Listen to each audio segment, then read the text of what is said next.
नमस्कार, बहुत स्वागत है आप सभी का स्वराज एक्सप्रेस में और मैं हूं आपके साथ शिवांगी। और आज हम बात करेंगे छत्तीसगढ़ का पाकिस्तानी कनेक्शन के बारे में। केबीसी में मोटी रकम जीतने का झांसा दे पाकिस्तानी ठगों ने महिला से 1.5 लाख रुपए की ठगी कर ली है। ठगी का एहसास होने पर पीड़िता ने नदी में कूदकर आत्महत्या कर ली। वहीं पुलिस ने विवेचना कर पाकिस्तानी ठगों के साथ ठगी में शामिल रहने वाले 7 आरोपियों को गिरफ्तार किया है। 7 आरोपियों का पाकिस्तानी कनेक्शन है, जो पाकिस्तान में बैठी अपने आकाओं के द्वारा ठगी को अंजाम देने के बाद ठगी की रकम को फर्जी खाते खुलवा उसमें मंगवाते थे और उसे निकालकर पाकिस्तान ट्रांसफर करते थे। साथ ही उनके कहने पर क्रिप्टो करेंसी में भी निवेश करते थे। पुलिस मामले में टेरर फंडिंग और मनी लॉन्ड्रिंग की भी जांच कर रही है। लाख रुपए का प्रतिदिन जितने फ्रॉड अकाउंट्स हैं उसमें ट्रांजैक्शन हो रहा था। कुछ छोटे अकाउंट्स में 1 लाख से लेके 2-3 लाख रुपए की राशि का ट्रांजैक्शन हो रहा था। और इसमें जो मुख्य आरोपी हैं, इसके माध्यम से 40 से 50 लाख रुपए प्रति महीना वो कमा रहे थे और ये एज कमीशन एजेंट्स काम कर रहे हैं। जो ओरिजिनल पाकिस्तानी हैंडलर्स हैं, उनके लेयरिंग के माध्यम से जितने अकाउंट और जितनी फ्रॉड ट्रांजैक्शन करते हैं उसके आधार पे इनको कमीशन 10% से लेके 30% के कमीशन पे ये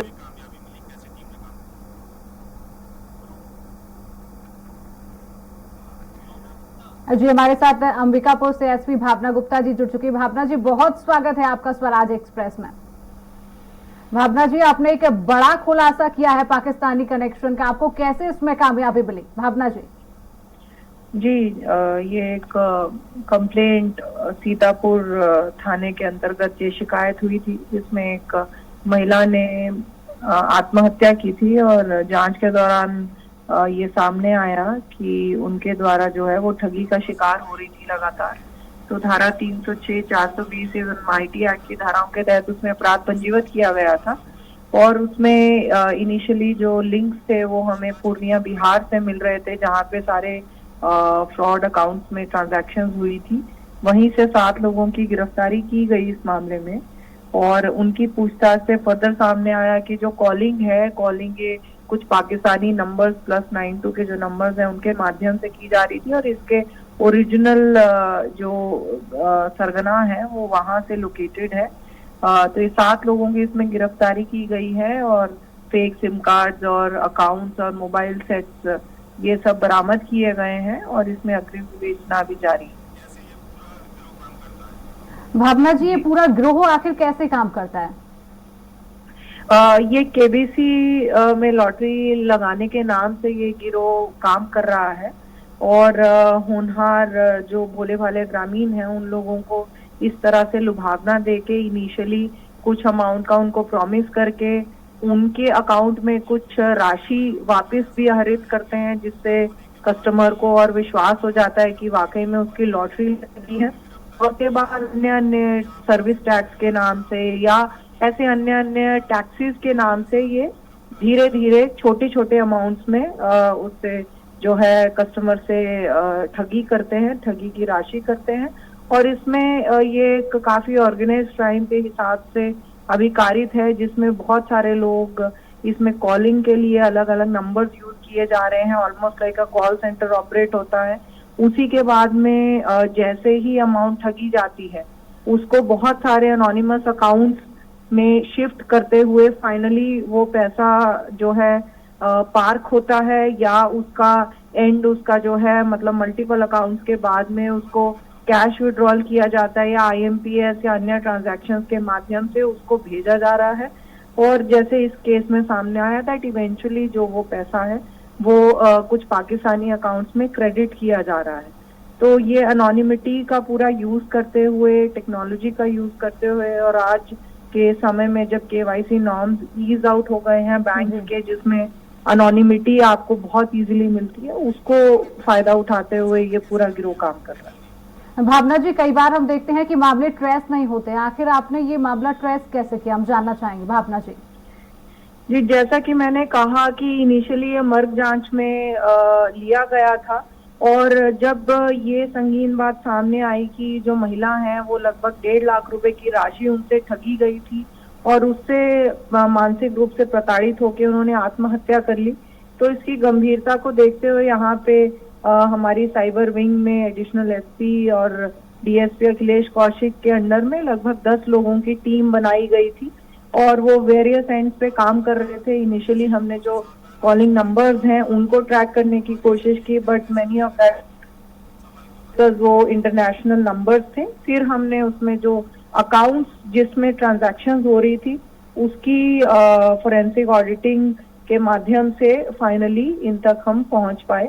और जैसे ही पूर्णिया हमारी टीम और अलग अलग टीम्स बना के वहां पे भेजी गई, वहां पे भी उस गांव में रेड करने के बाद कुछ लोगों के नंबर जो हैं स्विच ऑफ हो गए थे। फिर टेक्निकल इंटेलिजेंस का हेल्प लेते हुए उनको पटना और बहुत अन्य जगहों से उनको गिरफ्तार किया गया। भावना जी, आम जनता ऐसे मामलों से कैसे सावधान रहे, आप हमारे जरिए क्या संदेश देना चाहेंगे आम जनता को? जी, आपके चैनल से सबसे पहले ये सभी को संदेश होगा कि जैसे भी अगर कोई ISD call +92 +94 because Indian ISD call is +91, उसके अलावा अगर आपको कहीं से व्हाट्सएप कॉल जैसे अनवेरिफाइड नंबर से आते हैं तो इमीडिएटली उसमें सतर्क होना चाहिए। अगर किसी भी तरह का लिंक जो है ऐसे अनवांटेड नंबर से आपको भेजा जाता है या कोई ऐप डाउनलोड करने के लिए बताया जा रहा है, many times any desk and other apps वो ऑफेंडर्स आपको डाउनलोड करने के लिए कहते हैं, तो उससे बिल्कुल सतर्क हो जाएं। और बहुत सारे जो लिंक्स हमारे पास अवेलेबल होते हैं जिससे आप वो फेक वेबसाइट्स को चेक कर सकते हैं, फिशिंग वेबसाइट्स को चेक कर सकते हैं, उसके URL को बहुत अच्छे से देखना है, जिस विषय में समय समय पे सरगुजा पुलिस द्वारा या सभी लॉ एनफोर्समेंट एजेंसीज के द्वारा जारी किया जाता है। तो कैसे URL को आप देख सकते हैं कि फेक है या वो जेन्युइन है, उसको चेक करें। और एक्सटर्नल एप्स को, अनवेरिफाइड एप्स को डाउनलोड करने से सतर्क रहें, बचें।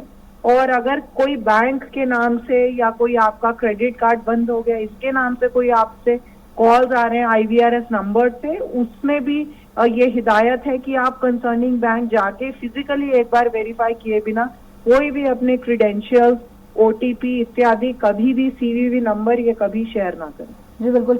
भावना जी, और जो अपराधी गिरफ्तार किए गए हैं आरोपी, क्या उनका कोई आपराधिक रिकॉर्ड अभी तक कोई सामने आया है?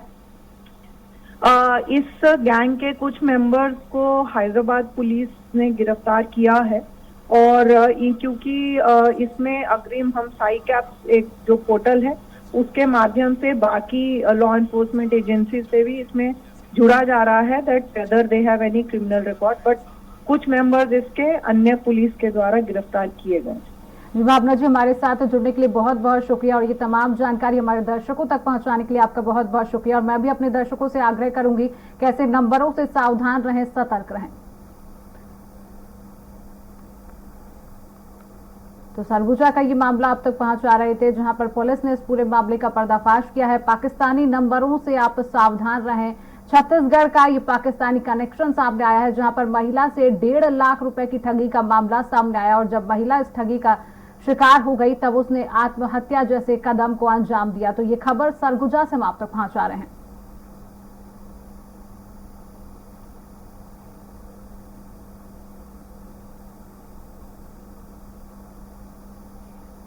₹1.5 लाख का सीमा लगाया है।